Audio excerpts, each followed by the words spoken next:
Hello friends, आप सभी का अंकुश एकेडमी में स्वागत है। आई होप आप लोग सब अच्छे होंगे और आपकी एग्ज़ाम की तैयारी भी अच्छे से चल रही होगी। आज का जो क्लास है वो एनसीईआरटी का सार संग्रह महेश अग्रवाल का जो बुक आता है उसमें हम लोग जानेंगे हड़प्पा सभ्यता के बारे में जानेंगे। ये बुक में जितने भी क्वेश्चन है सारा वन लाइनर है और ये बुक एक ऐसा बुक है जैसे लूसेंट कोई भी एग्ज़ाम के लिए कितना बेनिफिट है वो हर स्टूडेंट जानते ही होंगे, उसी तरह ये बुक भी है। ये बुक से लूसेंट बुक कोई भी एग्ज़ाम के लिए कितना लाभदायक है वो हर स्टूडेंट जानते होंगे, क्योंकि हर स्टूडेंट के पास लूसेंट बुक होता ही है। उसी तरह ये बुक भी है।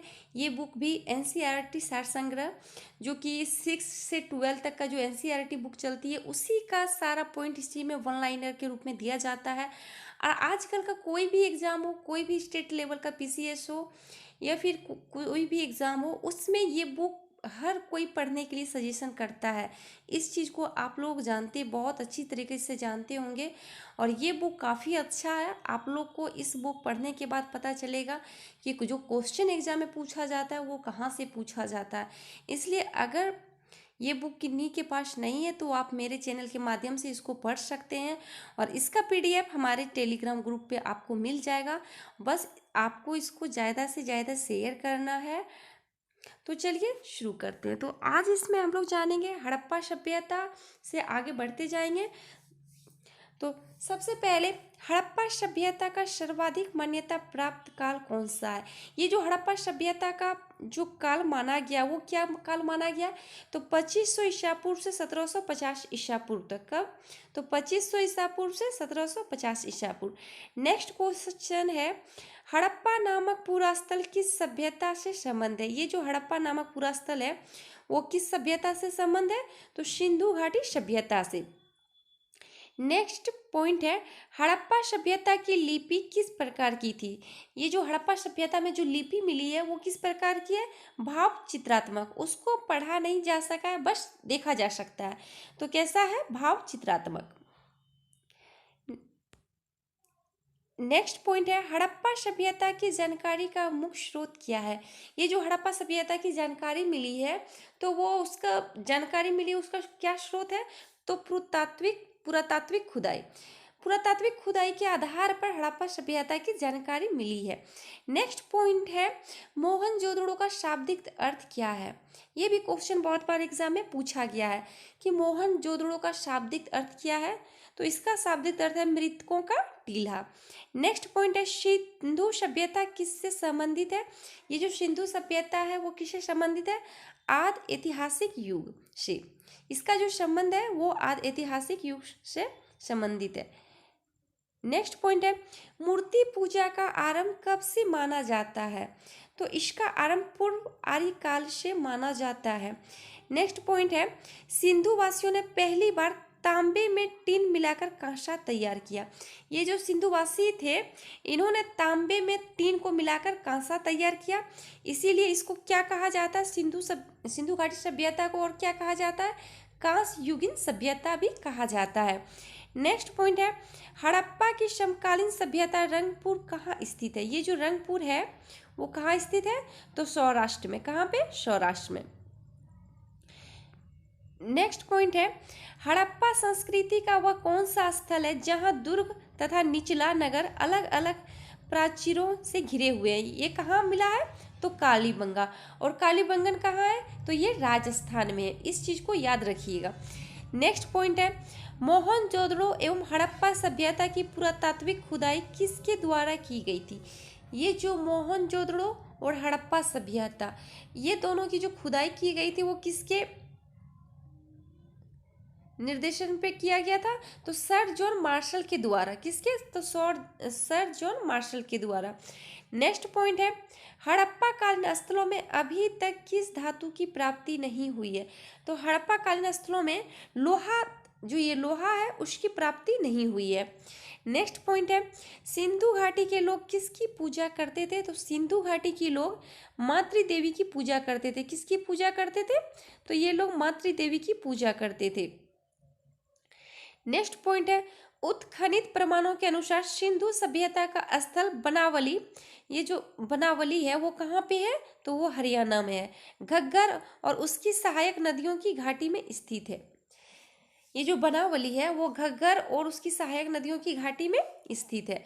नेक्स्ट पॉइंट है धोलावीरा नामक पुरातात्विक स्थल किस राज्य में स्थित है। ये जो धोलावीरा है ये भारत के किस राज्य में स्थित है, तो ये गुजरात में स्थित है। नेक्स्ट पॉइंट है हड़प्पा संस्कृति के सौंदर्य में शैलकृत स्थापत्य के प्रमाण कहाँ से प्राप्त हुए हैं। ये शैलकृत स्थापत्य के प्रमाण कहाँ से प्राप्त हुए, तो धोलावीरा से। कहाँ से, धोलावीरा से प्राप्त हुआ है। नेक्स्ट पॉइंट है हड़प्पा कालीन मोहरों का सर्वाधिक प्रचलित आकार कैसा था।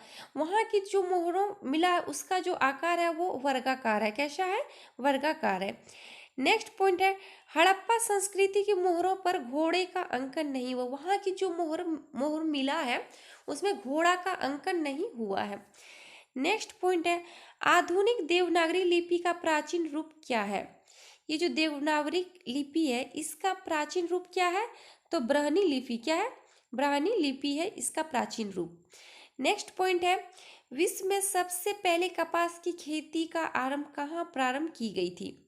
तो सबसे पहले जो कपास की खेती की प्रारंभ की गई है वो भारत में ही की गई है। कहाँ पे, तो भारत में ही की गई है। नेक्स्ट पॉइंट है सैंधव सभ्यता की समकालीन मिस्र की सभ्यता नील नदी के तट पर विकसित हुई। ये जो सैंधव सभ्यता की जो समकालीन है उसी टाइम मिस्र की सभ्यता नील नदी के तट पर विकसित हुई। सिंधु घाटी सभ्यता से संबंधित विब्र मुद्रा किस पुरातात्विक स्थान से प्राप्त हुई है।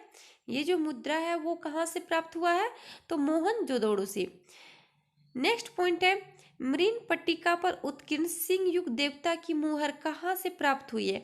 ये जो सिंह युग देवता की मोहर मिली है वो कहाँ से मिला है, तो कालीबंगा से। नेक्स्ट पॉइंट है लेखन कला की प्रणाली विकसित करने वाली प्रथम प्राचीन सभ्यता सुमेरियन सभ्यता थी। ये कौन सी सभ्यता थी, तो सुमेरियन सभ्यता थी। इसी में लेखन कला की प्रणाली को विकसित हुआ। नेक्स्ट पॉइंट है सिंधु घाटी सभ्यता गैर आर्य सभ्यता थी। ये जो सिंधु घाटी सभ्यता थी वो गैर आर्य सभ्यता थी क्योंकि यह नागरी सभ्यता थी। ये जो सिंधु घाटी सभ्यता थी वो नागरी सभ्यता थी। और जो आर्य सभ्यता थी तो उसमें जो आर्य सभ्यता का जो मुख्य था वो कृषि पर आश्रित थे। किस पे, कृषि पे आश्रित थे। नेक्स्ट पॉइंट है सिंधु घाटी सभ्यता को आर्यों से पूर्व की सभ्यता रखे जाने का महत्वपूर्ण कारण क्या है। ये भी इम्पॉर्टेंट क्वेश्चन है। ये जो सिंधु घाटी सभ्यता है इसको आर्य से भी पूर्व सभ्यता माना जाता है।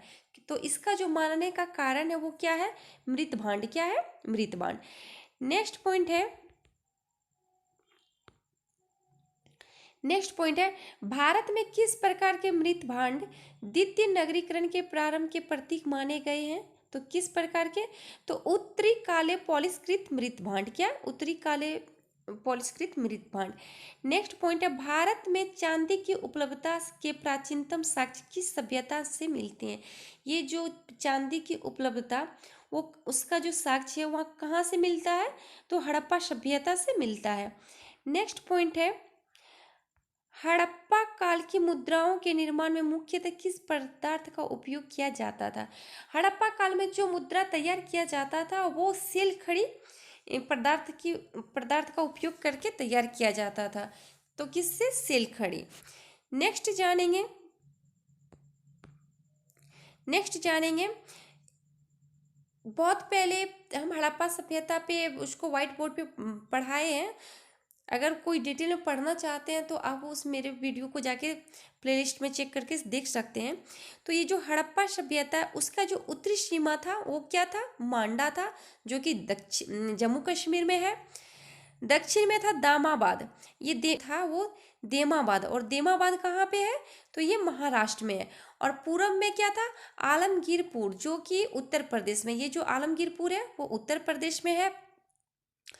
और पश्चिम में क्या था, सुख्त कांडेडोर, ये कहाँ पे है, बलूचिस्तान पाकिस्तान में। ये हड़प्पा साथ में उसको लघु हड़प्पा या लघु मोहनजोदड़ो भी कहा जाता है। किसको, तो ये लोथल को।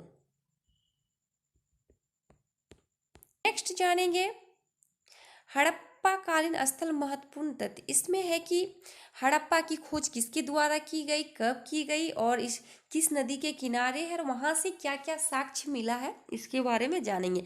और यही सब क्वेश्चन है जो एग्जाम में बनता है। तो ये जो हड़प्पा है वो आप कहाँ पे है, तो पाकिस्तान में। और पाकिस्तान के किस जिले में है, मोंटगोमरी जिले में है। और हड़प्पा की जो हड़प्पा है इसकी खोज किसने की थी, तो राय बहादुर दयाराम शाहनी ने इसकी खोज की थी। कब, तो 1921 में इसकी खोज की गई थी। और जो हड़प्पा है वो रावी नदी के किनारे है। कहाँ पे, रावी नदी के किनारे है। और वहां से क्या क्या साक्ष्य मिला है, तो अन्न भंडार मिले हैं, कांसे से निर्मित खिलौना गाड़ी, क्या मिला है, कांसे से निर्मित खिलौना गाड़ी, पारदर्शी वस्त्र पहने हुए एक मूर्ति, क्या पारदर्शी वस्त्र पहने एक मूर्ति मिला है, गुरुड़ चित्र मुद्रा, मछुआरे का चित्र मिला है, शंख का बैल मिला है और कांस्य दर्पण मिला है। नेक्स्ट है मोहनजोदड़ो। ये भी पाकिस्तान में है और पाकिस्तान के किस जिले में है, लरकाना जिला में ये मोहनजोदड़ो है। और मोहनजोदड़ो की जो उत्खनन करता थे वो रखाल दास बनर्जी, इनके द्वारा मोहनजोदड़ो की खोज की गई थी। कब की गई थी, तो 1922 ईस्वी में मोहनजोदड़ो की खोज की गई। और ये जो मोहनजोदड़ो है वो सिंधु नदी के किनारे है। कहाँ पे, सिंधु नदी के किनारे है। मोहनजोदड़ो से क्या क्या साक्ष्य मिला है, तो विशाल स्नानगार मिला है, पुरोहितों का आवास मिला है, महाविद्यालय, सोलह मकानों का बैरक, कांस्य निर्मित नगन महिला मूर्ति मिला है, दाढ़ी वाले पुजारी की मूर्ति, चमकते हुए बंदर का चित्र मिला है, एक श्रृंगी पशुओं वाली मुद्राएं प्राप्त हुई है। नेक्स्ट है लोथल। ये जो लोथल है वो गुजरात में है, अहमदाबाद जिला में पड़ता है ये लोथल। और इसकी जो खोजकर्ता थे वो कौन थे, रंगनाथ राव। इन्होंने इसकी खोज 1955 से 1962 के बीच हुआ। और ये जो लोथल है वो भोगवा नदी के किनारे है। किस नदी के किनारे है, तो भोगवा नदी के किनारे है। और लोथल से क्या क्या साक्ष्य मिला है, तो गोदीबाड़ा मिला है, वृत्ताकार तथा चकोर अग्निवेदिका, वहाँ जो अग्निवेदिका मिला है वो वृत्ताकार है और चकोर है, हाथी दांत मिला है, चावल व बाजरे पर दो मुँहे राक्षस का अंकन है, फारस की मोहर। ये क्वेश्चन बहुत बार पूछा गया है कि हड़प्पा सभ्यता में फारस की मोहर कहाँ से मिला है, तो ये लोथल से मिला है। घोड़े की मृत मूर्ति, 3 युग्म समाधियां मिला है। और चालक लोमड़ी का चिन्ह आदि, ये जो मिला है चालक लोमड़ी का चिन्ह, ये भी लोथल से मिला है। नेक्स्ट है चूहनदड़ो। ये जो चूहनदड़ो है ये भी पाकिस्तान में है। और पाकिस्तान में कहाँ, सिंध में। इसका जो खोज की थी अर्नेस्ट मैके और एनजी मजूमदार, कब, तो 1931 में। ये जो चूहनदड़ो है वो भी सिंधु नदी के किनारे है। और वहाँ से जो साक्ष्य मिला है वो मनके बनाने का कारखाना मिला है, बिल्ली का पीछा करते हुए कुत्ते का साक्ष्य, ये भी क्वेश्चन बहुत बार एग्जाम में पूछा गया है।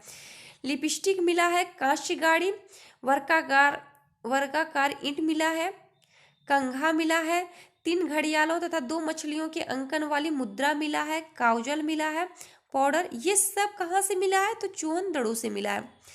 नेक्स्ट है कालीबंगा। और ये कालीबंगा कहाँ है, तो ये राजस्थान में है और हनुमानगढ़ जिला में है।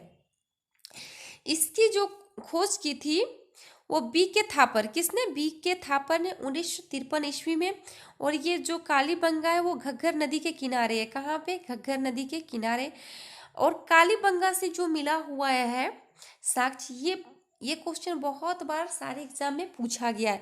जोते हुए खेत का साक्ष्य मिला है, भूकंप का साक्ष्य मिला है, अग्नि हवन कुंड, अलकृत ईंट चूड़ियाँ, एक साथ फसल बोने का साक्ष्य और लकड़ी की नाली, ये सारा जो चीज मिला है वो कालीबंगा से मिला है। नेक्स्ट है राखी गढ़ी। ये राखी गढ़ी कहाँ पे है, तो ये हरियाणा में है। और इसकी खोज सूरजभान, इसकी जो खोज हुआ वो सूरजभान के नेतृत्व में हुआ। कब, तो 1969। और ये जो राखी गढ़ी है वो भी घग्गर नदी के किनारे है। कहाँ पे, घग्गर नदी के किनारे है।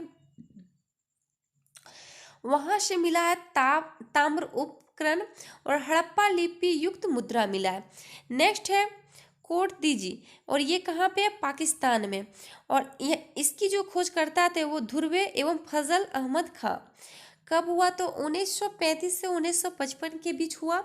और ये जो कोट दीजी है ये किस नदी के किनारे है? तो सिंधु नदी के किनारे है। वहां से मिला किलेबंदी का साक्ष्य नहीं, वहां से जो मिला वो नहीं है।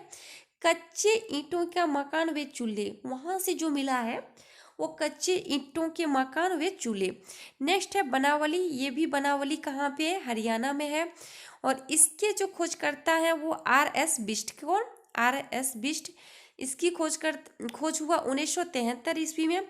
बनावली जो है वो सरस्वती नदी के किनारे है। वहां से मिला है मिट्टी का हल, खिलौना। सड़कों पर बैलगाड़ी के पहिए का साक्ष्य मिला है। और जोग के साक्ष्य प्राप्त हुए हैं। क्या? जोग के साक्ष्य।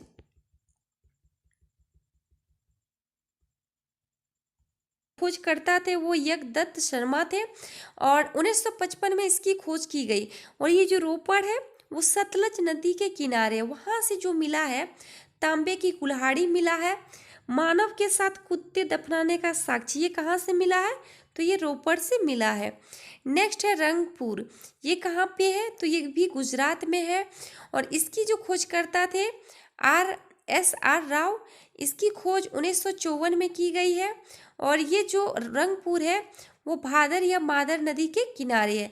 वहां से क्या मिला है? ज्वार बाजरा, 3 संस्कृतियों के अवशेष, नालियां, कच्ची ईंट के दुर्ग और धान की भूसी मिला है। नेक्स्ट है आलमगीरपुर, ये जो आलमगीरपुर है वो मेरठ उत्तर प्रदेश में है। इसकी खोज करता है योगदत्त शर्मा। और ये इसकी खोज कब की गई थी? 1958 में। और ये जो है वो हिंडन नदी के किनारे, वहां से क्या मिला है? मृत भांडों पर रंगीन चित्रकारी के साक्ष्य प्राप्त हुए। वहां जो साक्ष्य मिला है वो मृत भांड पर रंगीन चित्रकारी का साक्ष्य प्राप्त हुआ है। नेक्स्ट है सुक्त कांडे डोरी, ये कहाँ पे है? ये तो ये पाकिस्तान में है। और इसकी जो खोज करता थे वो ऑरेंज स्टाइलिन जॉर्ज डेल्स। इसकी खोज 1927 एवं 1962 में हुआ। और ये किस नदी के किनारे है? तो दासक नदी के किनारे है। वहां से जो मिला है 3 संस्कृतियों के साक्ष्य मिला है। प्राकृतिक चट्टान पर अवस्थित है। मानव अस्थि राख से भरा बर्तन है। बेबीलोन से व्यापार का साक्ष्य, वहां जो मिला है इंपॉर्टेंट वो चीज है, बेबीलोन से व्यापार का साक्ष्य मिला है। और बंदरगाह। नेक्स्ट है मांडा, ये जो मांडा है वो जम्मू कश्मीर में है। और इसके खोजकर्ता जगपति जोशी। और इसकी खोज कब हुआ था? 1982 में। और ये किस नदी के किनारे है? तो चिनाब नदी के किनारे है। वहां से जो मिला है चट, ब्लेड, हड्डी निर्मित बग्राम मोहरों के साक्ष्य प्राप्त हुए हैं। नेक्स्ट है सुक्ता को, ये कहाँ पे है? तो ये बलूचिस्तान में है। और इसकी जो खोज करता थे वो जॉर्ज डिल्स। और इसका जो खोज हुआ वो 1962 ईस्वी में हुआ है। और ये किस नदी के किनारे है? तो सादीकोर। और वहां से जो मिला है 2 टीले एवं मृत भांड का साक्ष्य मिला है। नेक्स्ट है सुरकोटाहा, ये जो है ये गुजरात में है। और इसका जो खोज करता थे जगपति जोशी। और इसकी खोज कब हुई? तो 1964 में हुई।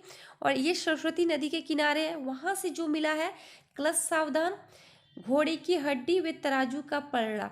ये दोनों बहुत बार क्वेश्चन पूछा भी किया है कि घोड़े की हड्डी कहाँ मिला है? तो सुरकोटा, ये याद रखिएगा। हड़प्पा सभ्यता में जो विनिमय का माध्यम था वो था वस्तु विनिमय प्रणाली था। ये हड़प्पा का जो स्थल था उत्खनन करता था वर्ष और नदी। और वहां से क्या साक्ष्य मिला? ये इंपॉर्टेंट है क्योंकि ये ही क्वेश्चन बार बार एग्जाम में पूछा जाता है। अब नेक्स्ट इसमें जानेंगे, वैदिक काल। इसमें जितने भी क्वेश्चन हैं सारे इंपॉर्टेंट हैं। तो आप लोग से रिक्वेस्ट है कि आप लोग पूरा वीडियो देखिए और ज़्यादा से ज़्यादा अपने दोस्तों के साथ शेयर कीजिएगा। तो अब जानेंगे वैदिक काल। तो वेद का शाब्दिक अर्थ क्या है? तो वेद का जो शाब्दिक अर्थ है वो क्या है? ज्ञान है। सर्वाधिक प्राचीन वेद कौन सा है? तो आप लोग सबसे जानते होंगे कि वेद 4 है। और जो सबसे प्राचीन वेद है वो कौन सा है? ऋग्वेद है। नेक्स्ट है आर्य शब्द किसको इंगित करता है? ये जो आर्य है वो शब्द किसको इंगित करता है? तो श्रेष्ठ वंश को इंगित करता है। नेक्स्ट है, ऋग्वेद में कुल कितने मंडल और सूक्त हैं? तो जो ऋग्वेद है उसमें 10 मंडल है और 1028 सूक्त हैं। कितना है? 1028 सूक्त है। नेक्स्ट है, त्रि नाम किसके लिए प्रयोग किया जाता है? ये जो त्रि है वो किसके लिए प्रयोग किया जाता है? तो तीनों वेदों कौन सा?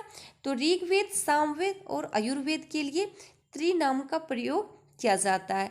नेक्स्ट है, यज्ञ संबंधी विधि विधानों की जानकारी किस वेद से प्राप्त हुई? यज्ञ संबंधी और विधि विधानों की जो जानकारी मिलती है वो किससे मिलती है? यजुर्वेद से। किससे? यजुर्वेद से। नेक्स्ट है, चारों वेदों में से किस एक में जादू टोने और वशीकरण का वर्णन है? देखिए कि एग्जाम में जो क्वेश्चन पूछा जाता है इसी तरह का क्वेश्चन पूछा जाता है। तो जादू टोना और वशीकरण का जो चर्चा है वो किस वेद में है? तो अथर्ववेद में। नेक्स्ट है उपनिषद किस परंपरा पर आधारित है? तो ये जो उपनिषद है वो भारतीय दर्शन परंपरा पर आधारित है। किस पर आधारित है? भारतीय दर्शन परंपरा। नेक्स्ट है, ऋग्वेद का कौन सा मंडल पूर्णतः सोम देवता को समर्पित है? ये भी क्वेश्चन बहुत बार एग्जाम में पूछा गया है कि ऋग्वेद का कौन सा मंडल पूर्णतः सोम देवता को समर्पित है? तो वो 9वां मंडल। नेक्स्ट है, अध्यात्मक ज्ञान से संबंधित निचिकेता और यम का संवाद किस उपनिषद से प्राप्त होता है? तो ये किस उपनिषद से प्राप्त होता है? कठोर उपनिषद से। किससे? कठोर उपनिषद से ये प्राप्त होता है। नेक्स्ट है, उपनिषद काल के राजा अश्वपति किस स्थान के शासक थे? ये जब उपनिषद काल था उस टाइम राजा अश्वपति किस स्थान के शासक थे? तो एक केकय के राजा थे। कहाँ के? केकय के राजा थे। नेक्स्ट है, मोक्ष प्राप्ति के साधन की चर्चा किस वैदिक साहित्य में की गई है? तो मोक्ष प्राप्ति की जो साधना की चर्चा उपनिषद वैदिक साहित्य में की गई है। किसमें? तो उपनिषद में की गई है। नेक्स्ट है, वैदिक नदी अस्किनी की पहचान किस नदी के रूप में की गई है? ये जो अस्किनी है वो चिनाब नदी का पुराना नाम है। क्या है? तो चिनाब नदी का जो पुराना नाम है वो है अस्किनी।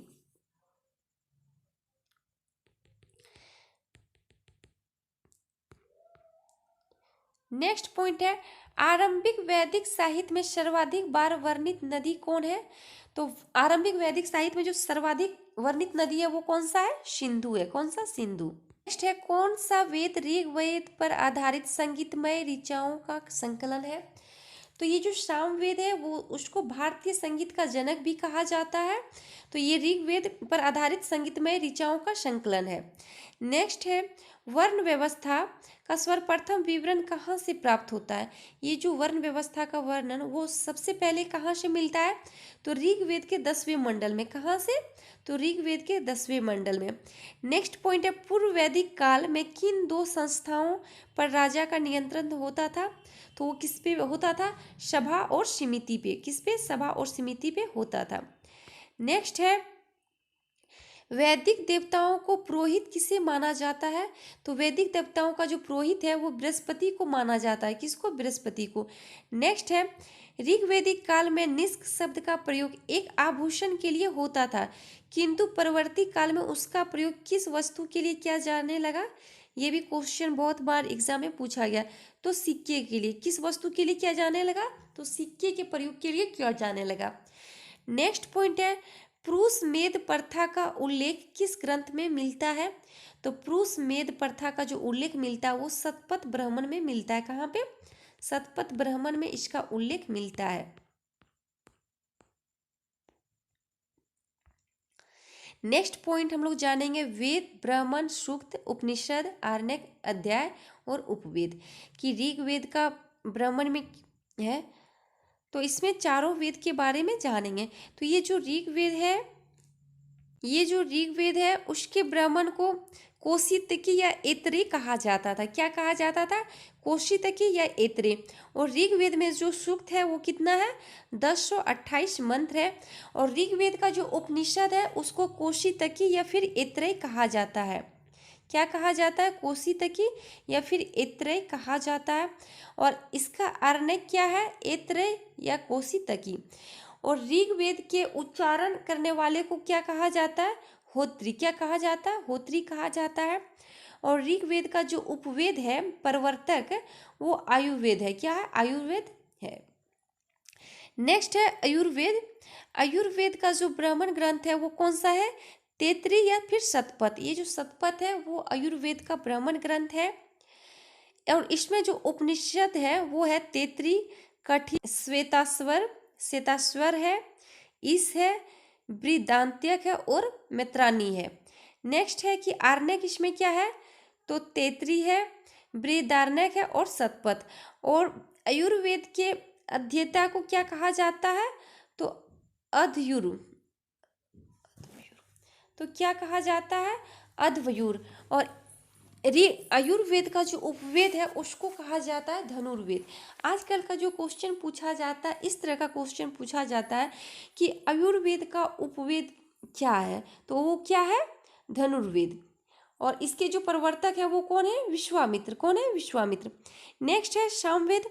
तो सामवेद का जो ब्राह्मण है वो है पंचविश, इसे टांडे ब्राह्मण भी कहते हैं। और सामवेद में जो मंत्र है वो कितना है, 1875 मंत्र, 1875 मंत्र है। और इसके जो उपनिषद है वो केन है और छंदोगय है। क्या है, छंदोगय। और इसका जो आर्णक है वो है जैमिनी और छंदग। और इसके जो अध्येता है वो उसको क्या कहा जाता है, उद्गाता कहा जाता है। ये भी क्वेश्चन बहुत बार पूछा गया है। और सामवेद का जो उपवेद है वो क्या है, गंधर्ववेद। क्या है, गंधर्ववेद।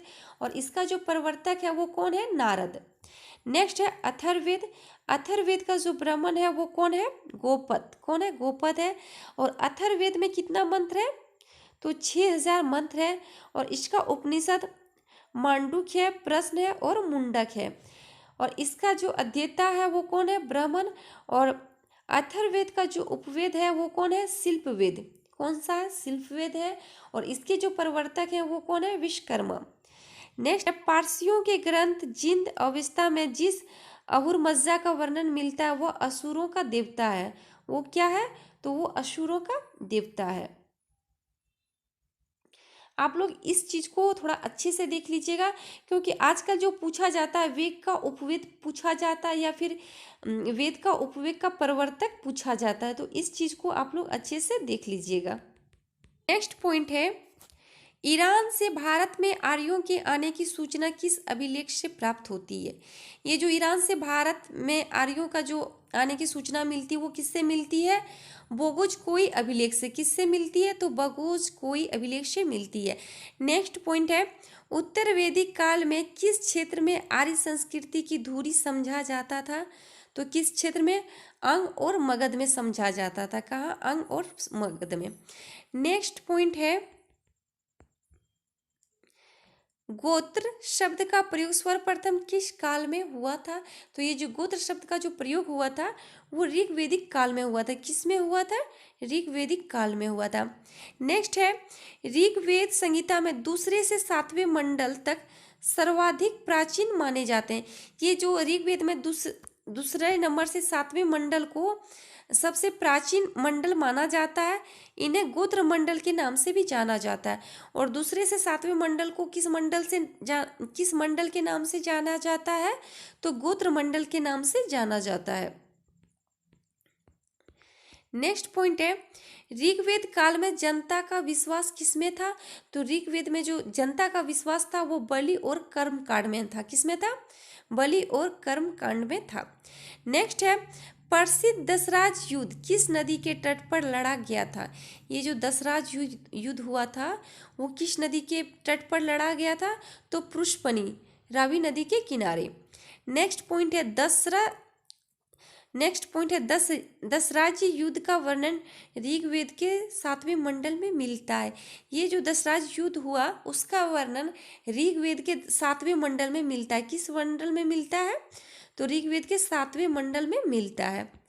नेक्स्ट पॉइंट है, आर्यों के जीविकोपार्जन का मुख्य स्रोत क्या था, तो आर्यों का जो जीविकोपार्जन का मुख्य स्रोत था वो पशुपालन था और कृषि था।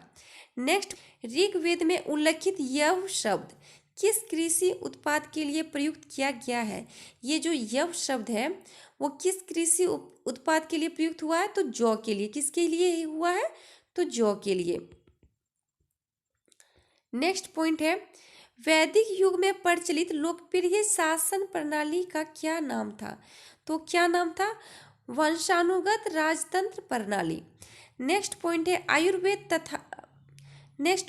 आयुर्वेद अर्थात जीवन का विज्ञान का उल्लेख सर्वप्रथम किस वेद में मिलता है? तो इसका जो उल्लेख मिलता है वो किस में मिलता है? अथर्ववेद में। किस में मिलता है? अथर्ववेद में। अथर्ववेद में सभा और समिति को प्रजापति की दो पुत्रियां कहा गया है। ये भी क्वेश्चन बहुत बार एग्जाम में पूछा गया है कि किस वेद में सभा और समिति को प्रजापति की दो पुत्रियां कहा गया है? तो किस में कहा गया है? अथर्ववेद में। नेक्स्ट पॉइंट है, गायत्री मंत्र का उल्लेख किस ग्रंथ में मिलता है? तो ये जो गायत्री मंत्र का उल्लेख है वो ऋग्वेद में मिलता है और ऋग्वेद के तीसरे मंडल में मिलता है। किस मंडल में मिलता है? तीसरे मंडल में मिलता है। नेक्स्ट पॉइंट है, ऋग्वेद में किसको युद्ध का देवता समझा जाता था? तो ऋग्वेद में जो युद्ध का देवता समझा जाता था वो इंद्र को। किसको? इंद्र को। नेक्स्ट पॉइंट है, पूर्व वैदिक आर्यों का सर्वाधिक लोकप्रिय देवता कौन थे? तो पूर्व वैदिक आर्यों का जो सर्वाधिक लोकप्रिय देवता था वो कौन था? इंद्र। कौन? इंद्र थे।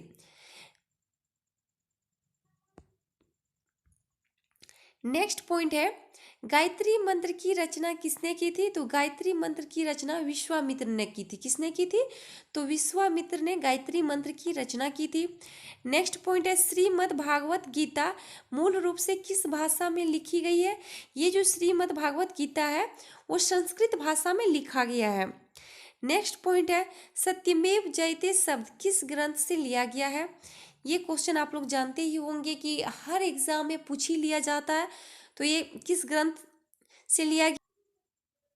तो ये किस ग्रंथ से लिया है? मुंडकोपनिषद से लिया गया है। नेक्स्ट जानेंगे ऋग्वेदिक नदियां। इसमें जानेंगे कि प्राचीन में किस नाम से नदी को जाना जाता था और वही नदी को आधुनिक में किस नाम से जाना जाता है? तो वितस्ता। तो झेलम नदी जो है उसका प्राचीन नाम क्या था? वितास्ता। ये भी क्वेश्चन बहुत बार एग्जाम में पूछा गया है। व्यास है, ये जो व्यास नदी है उसका प्राचीन नाम क्या है? तो विपाशा। नेक्स्ट है घग्गर। ये जो घग्गर नदी है इसको प्राचीन में किस नाम से जाना जाता था? तो दृशदसी। किस? दृशदती के नाम से जाना जाता है। नेक्स्ट है कुर्रम। ये जो कुर्रम नदी है उसको प्राचीन में कुंभरू नदी के नाम से जाना जाता था। किस नाम से? कुंभरू नदी से। नेक्स्ट है काबुल। ये जो काबुल नदी है उसको प्राचीन में कुंभा नदी के नाम से जाना जाता था। गंडक नदी को प्राचीन में सादा नीरा के नाम से जाना जाता था। ये भी बहुत बार एग्जाम में पूछा गया है कि गंडक नदी का प्राचीन नाम क्या था? तो सदा नीरा। नेक्स्ट है चिनाब। तो चिनाब का जो प्राचीन नाम है वो क्या है? अश्किनी। हम जिस तरह पढ़ रहे हैं उसी तरह आप लोग भी इसको पढ़िएगा तभी समझ में आएगा। इस तरह अगर आप लोग प्राचीन नाम और आधुनिक नाम पे जाइएगा तो समझ में नहीं आएगा, क्योंकि जो नदियां आधुनिक नाम से जाना जाता है तो उसका प्राचीन नाम जानेंगे तो इस तरह अगर पढ़ेंगे तो समझ में आ जाएगा। तो ये जो सतलज नदी है इसका प्राचीन नाम क्या था? सतुद्री। क्या था? सतुद्री। नेक्स्ट है गोमती। ये जो गोमती नदी है इसका जो प्राचीन नाम था वो क्या था? गोमल। गोमती का जो प्राचीन नाम था वो क्या था? गोमल।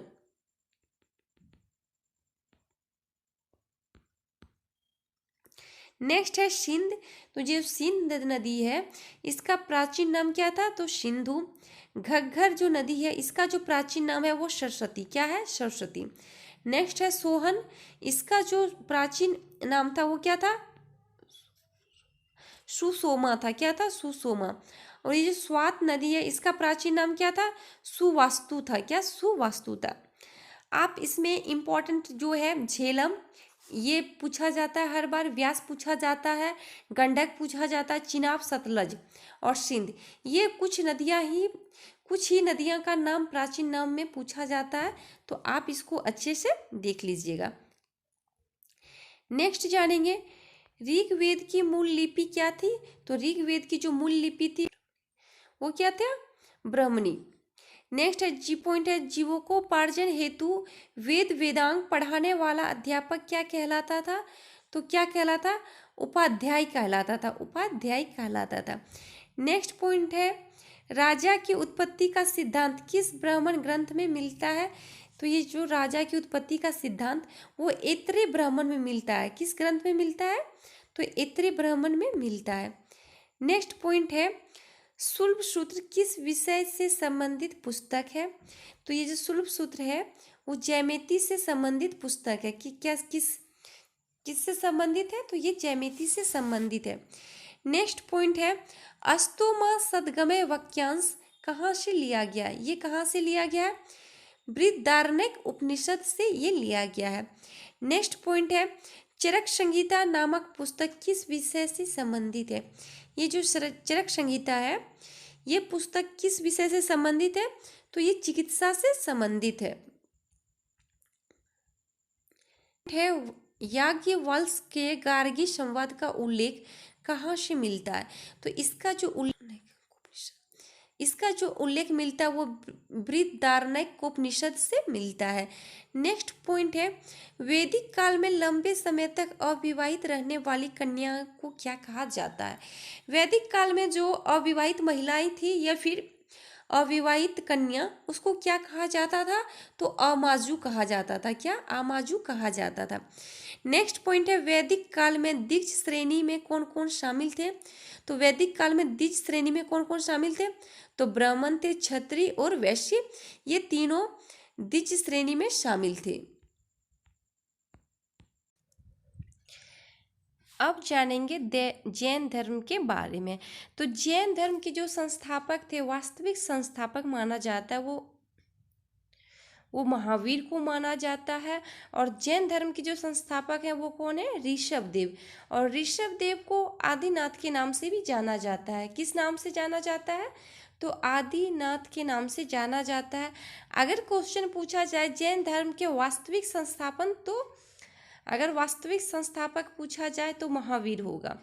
नेक्स्ट पॉइंट है, तीर्थंकर शब्द किससे संबंधित है। ये जो तीर्थंकर शब्द है वो किससे संबंधित है, तो जैन धर्म से संबंधित है।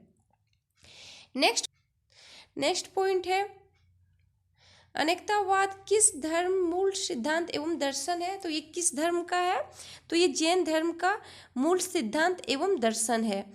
नेक्स्ट पॉइंट जानेंगे, जैन धर्म में कर्म परमाणुओं के पूर्ण विनाश को सूचित करने वाली अवस्था को क्या कहा जाता है। तो इसको क्या कहा जाता है, निर्जरा। नेक्स्ट पॉइंट है, जैन धर्म में संवर का क्या अभिप्राय है। ये जो जैन धर्म में संवर है उसका अभिप्राय क्या है, तो जीव की ओर नए कर्म का प्रवाह रुक जाना। नेक्स्ट पॉइंट जानेंगे, गंग वंश के राजा राजमल चतुर्थ के मंत्री एवं सेनापति चांडमुंड राय ने 974 ईस्वी में श्रवण बेलगोला के पास एक जीन मूर्ति का निर्माण करवाया था, जो बाहुबली गौतमेश्वर की मूर्ति कहलाती है। कौन सी मूर्ति कहलाती है, तो बाहुबली या फिर गौतमेश्वर मूर्ति कहलाती है। यहाँ पर 12 वर्ष के अंतराल पर मनाया जाने वाला उत्सव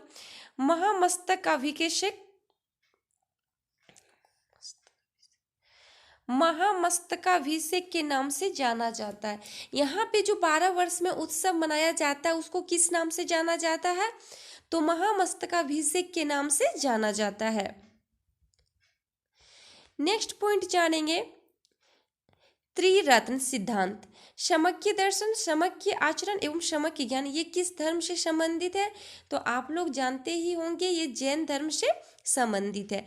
नेक्स्ट पॉइंट है, आजीवक संप्रदाय के संस्थापक कौन थे। तो आजीवक संप्रदाय के संस्थापक कौन थे, मखली गोशाली। ये बहुत बार क्वेश्चन एग्जाम में पूछा गया है। नेक्स्ट पॉइंट है, नेक्स्ट पॉइंट है अनुवर्त सिद्धांत किस धर्म से संबंधित है। ये जो अनुवर्त सिद्धांत है वो जैन धर्म से संबंधित है। नेक्स्ट पॉइंट है आपने किसका संप्रदाय था। ये किसका संप्रदाय था, तो जैन धर्म का संप्रदाय था। नेक्स्ट पॉइंट है प्रारंभिक जैन साहित्य किस भाषा में लिखे गए। तो ये जो प्रारंभिक जैन साहित्य है वो अर्ध मागधी भाषा में लिखा गया है। नेक्स्ट पॉइंट है पावरसनाथ से संबंध होने के कारण कौन सा स्थल जैन सिद्ध क्षेत्र माना जाता है। तो ये जानते ही होंगे सम्मेत शिखर, जिसको पावरसनाथ के नाम से जाना जाता है और ये गिरिडीह जिला में है, तो सम्मेत शिखर के नाम से जाना जाता है। नेक्स्ट पॉइंट है जैन संप्रदाय में प्रथम विभाजन के पश्चात निर्मित श्वेतांबर संप्रदाय के संस्थापक कौन थे। तो ये जो श्वेतांबर संप्रदाय थे उसके संस्थापक कौन थे, तो स्थूलभद्र इसके संस्थापक थे। नेक्स्ट पॉइंट है किस जैन संगीति में अंतिम रूप से श्वेतांबर आगम का संपादन हुआ। तो ये प्रथम जैन संगीति ये कहाँ हुआ था, तो ये पाटलिपुत्र में हुआ था। नेक्स्ट पॉइंट जानेंगे जैन संगीतियाँ जो जैन सम्मेलन हुआ था वो 2 बार हुआ है। तो प्रथम जैन संगीति जो हुआ है वो 300 ईस्वी में हुआ। कब है, 300 ईस्वी में हुआ था, पाटलिपुत्र बिहार में हुआ था। और ये किसकी अध्यक्षता में हुआ था, तो स्थूलभद्र की अध्यक्षता में हुआ था। द्वितीय संगीति जो है वो 512 ईस्वी में हुआ था। कब हुआ था, 512 ईस्वी में हुआ था। वल्लभी, ये वल्लभी कहाँ है, तो ये गुजरात में है और क्षमा श्रवण की अध्यक्षता में हुआ था। नेक्स्ट पॉइंट जानेंगे जैन तीर्थंकरों के कर में अंतिम कौन सा था। तो ये अंतिम कौन थे, तो तो ये कौन थे, महावीर स्वामी, और ये 24वें तीर्थंकर थे। नेक्स्ट जानेंगे महावीर स्वामी, ये 24वें तीर्थंकर थे। तो महावीर स्वामी का जो जन्म हुआ वो 540 ईसा पूर्व में हुआ था और इनका जो जन्म स्थल है वो वैशाली के कुंड ग्राम के निकट जो कि बिहार में है, वहाँ पे इनका जन्म हुआ था। इनके पिता का नाम था क्या, तो सिद्धार्थ था। वो वज्जी संघ के कुंड ग्राम के ज्ञातक क्षत्रिय के कुल के प्रधान थे। इनकी माता त्रिशाला, इनकी जो माता थी वो त्रिशाला थी। और महावीर का जो बचपन का नाम था वो वर्धमान महावीर था। क्या था, वर्धमान। नेक्स्ट जानेंगे इनकी पत्नी का नाम था यशोदा। क्या नाम था, अशोदा। और ये जो अशोदा थी वो कुंडी गोत्र के राजा समरवती की कन्या थी। इनकी पुत्री का नाम था प्रियदर्शना। प्रमुख उपाधि इनको केवलीय सर्वोच्च ज्ञान प्राप्त व्यक्ति, इनको जो उपाधि मिला था केवलीय, और केवलीय का जो मतलब होता है वो सर्वोच्च ज्ञान प्राप्त व्यक्ति होता है। और जीन का मतलब क्या होता है, विजेता। निग्रंथ किसको कहा जाता है, तो बंधन रहित को कहा जाता है। और अहर्थ पूजी, इनको इतने उपाधि मिला हुआ था और ये सब नाम से उनको जाना जाता भी था।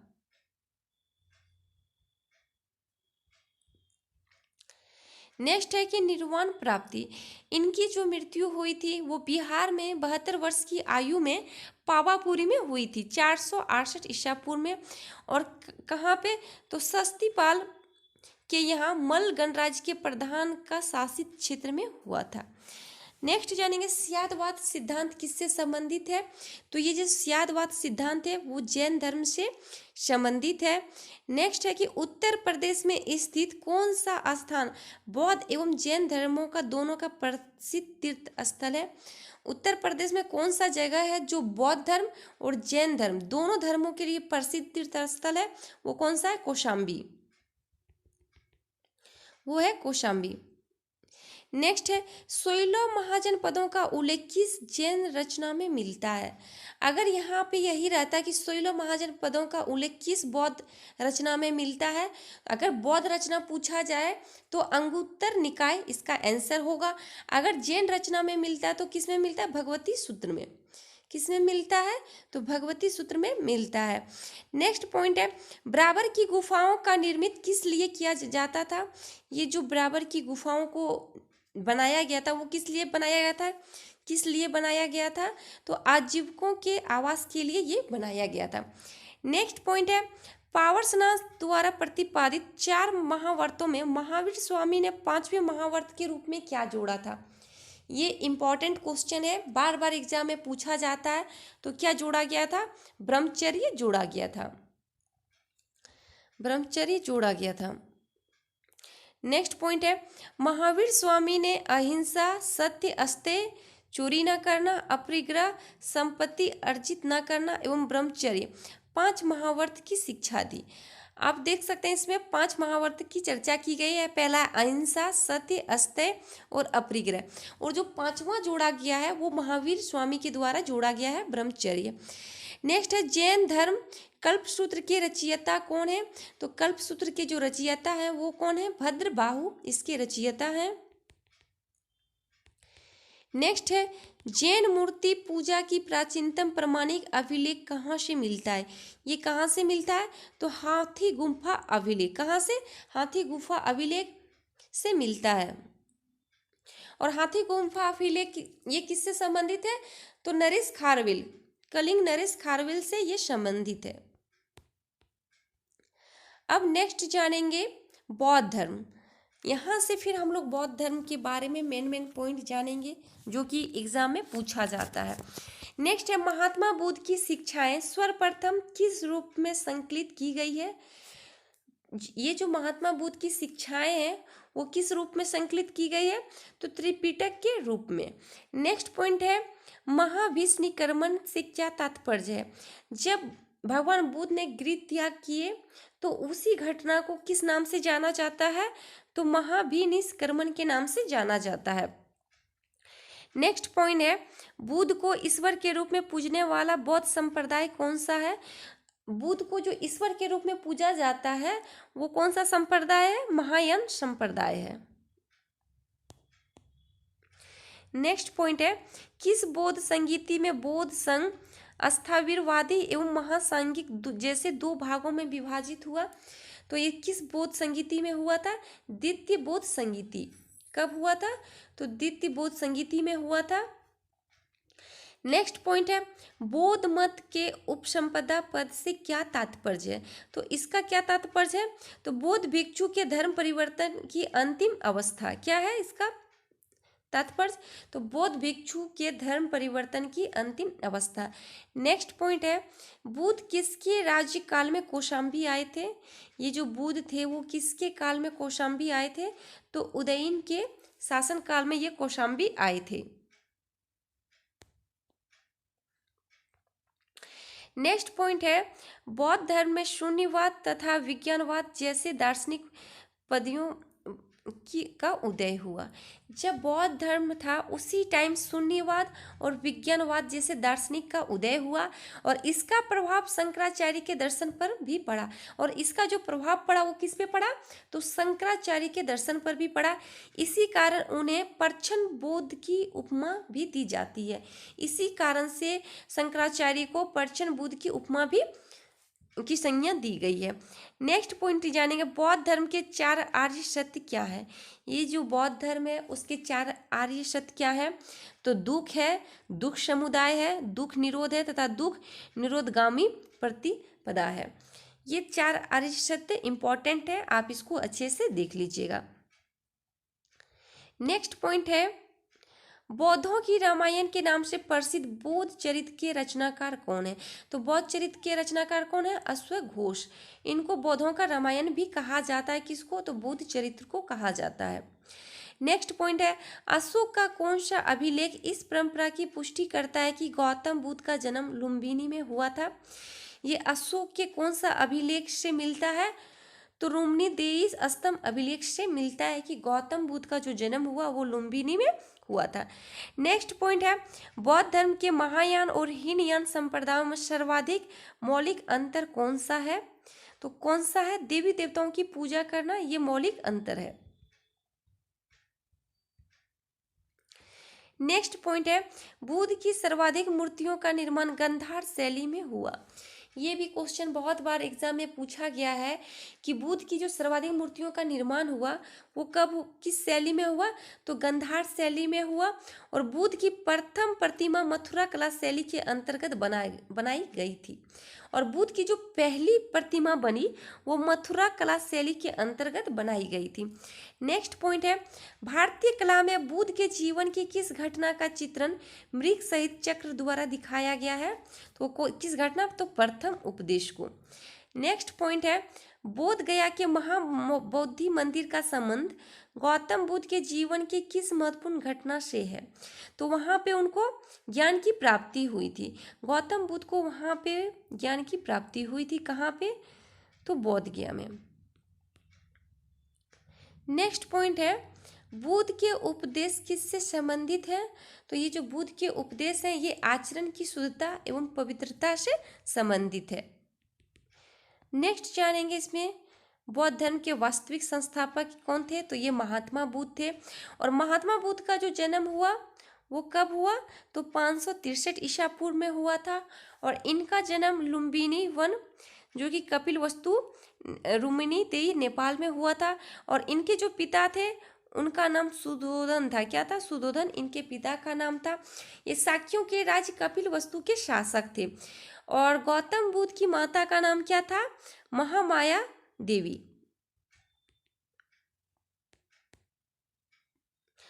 गौतम बुद्ध का बचपन का जो नाम था वो सिद्धार्थ था। और इनकी जो पालन पोषण की वो विमाता किसने की? तो प्रजापति गौतमी ने की। और गौतम बुद्ध की पत्नी का नाम था यशोधरा। क्या था? अशोधरा था, जो कोलिक गणराज्य की राजकुमारी थी। और गौतम बुद्ध के पुत्र का नाम था राहुल। इनके सारथी का नाम था चन्ना। और इनके जो घोड़ा था उनका नाम क्या था? कंथक।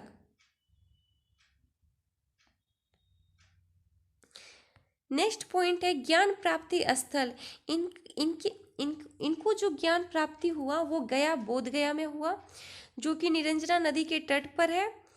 प्रथम उपदेश स्थल, ये जो प्रथम उपदेश दिए थे वो सारनाथ में दिए थे, ऋषिपत्तनम में। इनके जो शिष्य थे, प्रथम शिष्य, वो आनंद व उपाली थे। धर्म प्रचार का स्थल, ये धर्म प्रचार का स्थल कहाँ कहाँ पे दिए थे? तो शाक्य दिए थे, काशी, मगध, अंग, मल्ल, वजी, कौशल राज्य में ये धर्म प्रचार किए थे।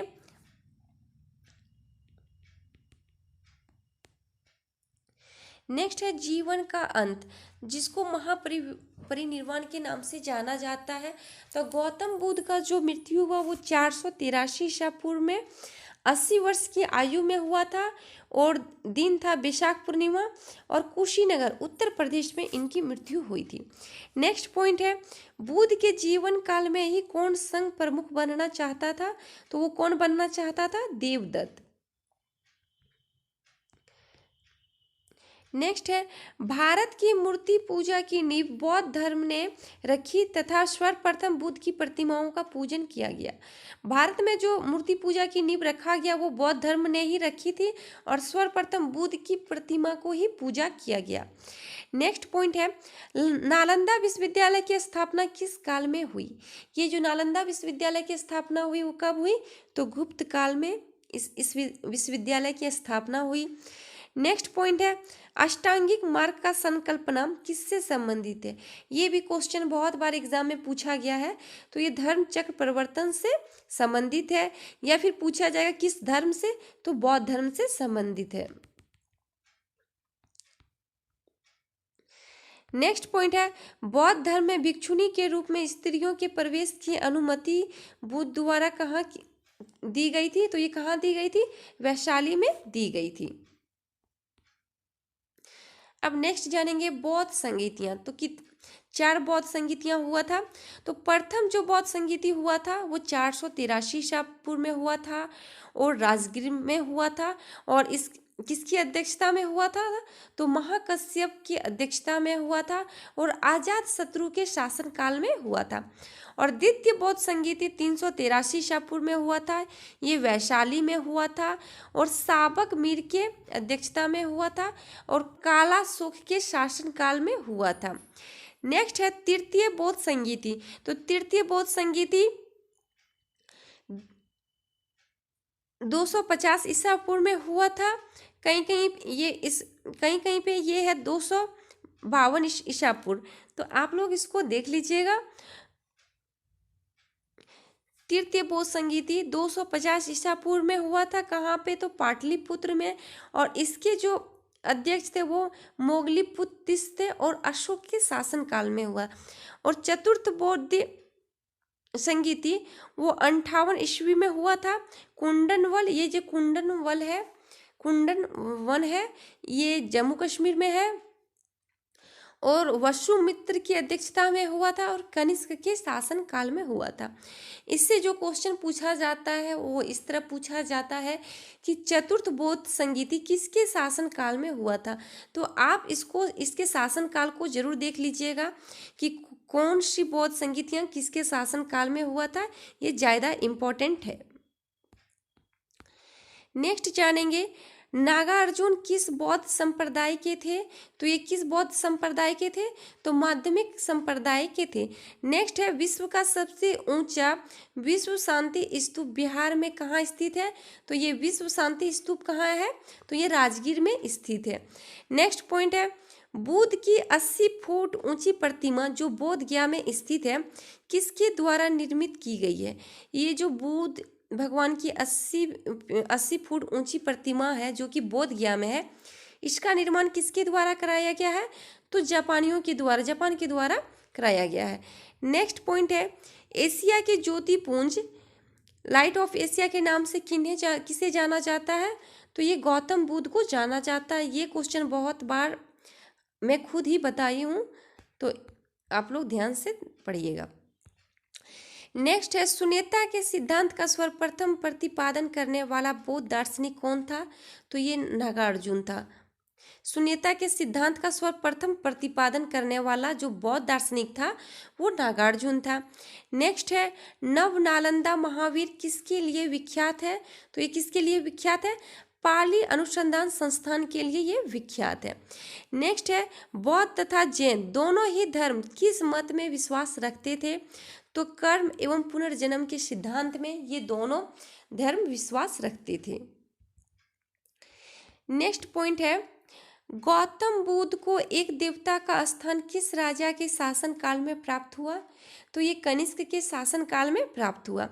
नेक्स्ट पॉइंट है बुद्ध की खड़ी प्रतिमा किस काल में बनाई गई? ये जो बुद्ध भगवान की जो खड़ी प्रतिमा बनाई गई वो किस काल में बनाई गई? तो ये कुषाण काल में बनाई गई। नेक्स्ट पॉइंट है प्रथम शताब्दी ईस्वी में किस भारतीय बौद्ध भिक्षु को चीन भेजा गया था? तो किसको भेजा गया था? नागार्जुन को भेजा गया था। नेक्स्ट पॉइंट जानेंगे ये जो बौद्ध धर्म के त्रिपिटक है वो तो सुत्त पिटक, ये जो सुत्त पिटक है उसमें इसका जो स्वरूप है वो पिटकों में बृहत्तम है और ये सुत्त पिटक का जो विषय है वो उसमें है बुद्ध के उपदेशों एवं संवादों का संकलन। सुत्त पिटक में क्या विषय है? बुद्ध के उपदेशों एवं संवादों का संकलन। विनय पिटक, ये जो विनय पिटक है ये पिटकों में लघुत्तम है और इसमें बौद्ध संघ के आचार विचार एवं नियम निषेध का संकलन है। अभिधम्म पिटक ये पिटकों में मध्यम है, इसमें बुद्ध के आध्यात्मिक व दार्शनिक विचारों का संकलन है। आजकल ज़्यादा विषय भी पूछ लिया जाता है। अब अभिधम्म पिटक का विषय क्या है? तो बुद्ध के आध्यात्मिक और दार्शनिक विचारों का संकलन है। तो ये सब पॉइंट आपको बहुत ध्यान से देखना होगा और यही सब जो आजकल क्वेश्चन पूछा जाता है आजकल के एग्जाम में, वो यही सब क्वेश्चन पूछा जाता है।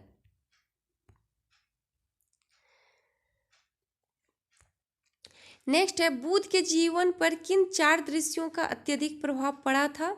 तो किसका पड़ा था? वृद्ध व्यक्ति, बीमार व्यक्ति, मृतक और प्रसन्नचित्त सन्यासी। ये 4 व्यक्तियों को देखकर ही बुद्ध भगवान पे जो सबसे ज़्यादा प्रभाव पड़ा था वो पड़ा था। नेक्स्ट पॉइंट है मगध के किस राजा ने बुद्ध के निवास के लिए वेलुवन नामक महावीर बनवाया था? तो ये किसने बनवाया था? बिंबिसार ने, जो कि हर्यंग वंश के संस्थापक थे। नेक्स्ट पॉइंट है संघ में प्रवेश करने वाली प्रथम महिला कौन थी? तो संघ में जो प्रवेश करने वाली प्रथम महिला थी वो प्रजापति गौतमी थी, मतलब गौतम बुद्ध की मौसी थी। नेक्स्ट पॉइंट है बुद्ध ने अपने जीवन की अंतिम वर्षा ऋतु कहाँ व्यतीत की? ये क्वेश्चन काफ़ी इम्पोर्टेंट क्वेश्चन है। आजकल जो बौद्ध धर्म से जो क्वेश्चन पूछा जाता है वो इसी तरह का क्वेश्चन पूछा जाता है। वो कहाँ पे? तो ये वैशाली में, अंतिम वर्षा ऋतु जो व्यतीत किए थे वो वैशाली में। नेक्स्ट है संसार अस्थिर और क्षणिक है, यह मान्यता बौद्ध धर्म से संबंधित है। ये किससे संबंधित है? तो ये बौद्ध धर्म से संबंधित है।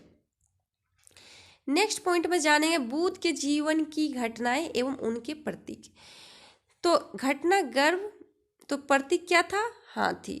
जन्म का जो प्रतीक था वो कमल था। निर्वाण का जो था वो पद चिन्ह था।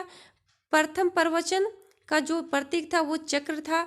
और ज्ञान प्राप्ति का क्या था? बोधि वृक्ष। फिर यौवन का क्या था? षांड था।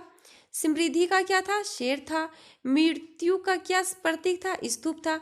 और गृह त्याग का क्या प्रतीक था? तो ये घोड़ा था।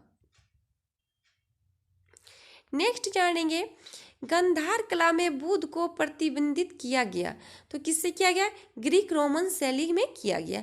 नेक्स्ट पॉइंट है उपोषद का आचरण कौन करते हैं? तो ये कौन करते हैं? बौद्ध भिक्षु करते हैं। नेक्स्ट पॉइंट है महायान बौद्ध धर्म में बोधिसत्व। नेक्स्ट पॉइंट है महायान बौद्ध धर्म में बोधिसत्व अवलोकितेश्वर को किस अन्य नाम से जानते हैं? तो किस अन्य नाम से जानते हैं? तो पद्म पानी से। नेक्स्ट पॉइंट है भारत का सबसे बड़ा बौद्ध मठ कहाँ स्थित है? तो भारत का जो सबसे बड़ा बौद्ध मठ है वो सिक्किम में है। कहाँ पे है? सिक्किम में। नेक्स्ट पॉइंट है बौद्ध शब्दावली में धर्म चक्र परिवर्तन से क्या निर्देशित होता है? तो बुद्ध का प्रथम उपदेश। बुद्ध का जो प्रथम उपदेश है उसको धर्म चक्र परिवर्तन के नाम से जाना गया है। नेक्स्ट पॉइंट है वज्रयान बौद्ध धर्म में बुद्ध की संगिनी को कहा जाता था। क्या कहा जाता था? तो तारा कहा जाता था। नेक्स्ट पॉइंट है बौद्ध धर्म की किस शाखा में अनात्मक सिद्धांत एवं पुद्गल को मान्यता दी गई है? तो किसको? सर्वास्तिक को दी गई है। नेक्स्ट पॉइंट है महासंगिकों के अनुसार जीव किससे निर्मित है? तो ये किससे निर्मित है? नव धर्म से निर्मित है। नेक्स्ट पॉइंट है बौद्ध धर्म के त्रिरत्नों में क्या शामिल है? तो क्या शामिल है? बौद्ध धर्म और संघ। ये बौद्ध धर्म का त्रिरत्न है जिसमें बुद्ध धर्म और संघ शामिल है। नेक्स्ट बौद्ध दर्शन के अनुसार कारण एवं कार्य के सिद्धांत को किस प्रकार जाना जाता है? तो ये किस प्रकार जाना जाता है? प्रतीत नाम से जाना जाता है। प्रतीत समूह उत्पाद के नाम से जाना जाता है। प्रतीत समूह उत्पाद का अर्थ, तो इसका अर्थ क्या होता है? संसार की सभी वस्तुएं किसी न किसी कारण से उत्पन्न हुई है, इस प्रकार वे इस पर निर्भर करते हैं। देखा जाए तो संसार की जितनी भी वस्तुएं हैं वो किसी न किसी कारण से उत्पन्न हुई है, तो उसी को प्रतीत या समूह उत्पाद कहा जाता है। ये बौद्ध धर्म का कुछ इम्पॉर्टेंट पॉइंट था। इसमें सारा तो डिटेल तो नहीं दिया गया है, पर इसमें जितना ही दिया गया है सारा इम्पॉर्टेंट दिया गया है। और यही सब क्वेश्चन है जो बार बार एग्जाम में पूछा जाता है। ये वीडियो काफ़ी लंबा हो गया है तो आप लोग इसको डिवाइड करके देख सकते हैं।